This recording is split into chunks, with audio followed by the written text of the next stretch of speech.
You know me so long for, did you know how much I talk about the food and how much I love the food? Because the food is nourishment for body and the soul and the mind.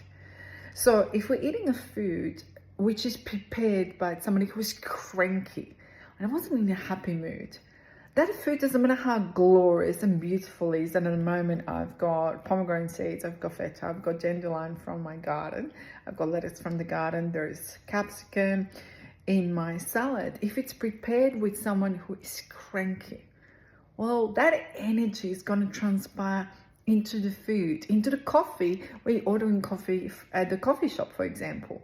If we're cooking food at the moment, I'm cooking slow cooked beef in a red wine and garlic. And if we're going to cook with, I have to cook because I've got a family, I have to cook because I've got kids. But if we cook it because I'm happy, I've got the children at home. How many people do you know that they don't have a children? How many people you know that they are not able to have a children? And I get to cook for my children. As a single mama who doesn't have no family here in Australia, I get to cook for my children.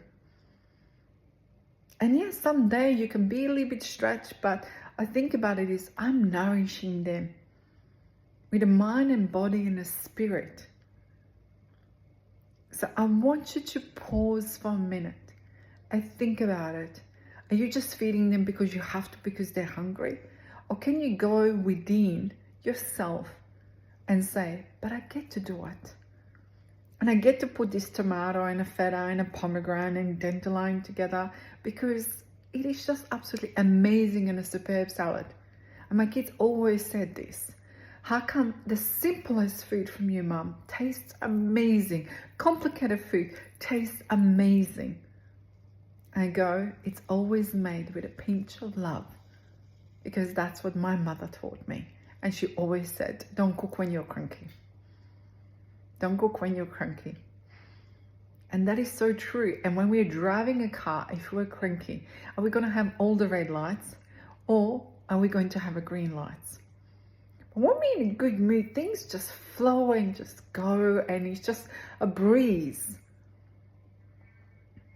So think of the food too. If you're eating the food which is not a breeze and it feels like cast iron swallowing down your throat, well, it's not, energetically, it's not going to feel good. It's not going to feel like a nourishment. It's going to feel empty. And you're feeding your body with emptiness. You're not a tree.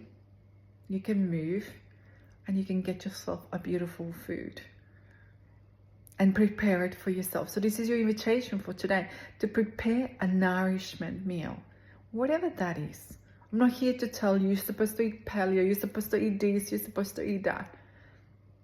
I wanted that you just say to yourself, doesn't matter what you're making, you're making it with love to yourself, to give the nourishment to yourself. Absolutely nourishment to yourself. And do it with love. Absolutely do it with love. Everything you're doing, doing it with love.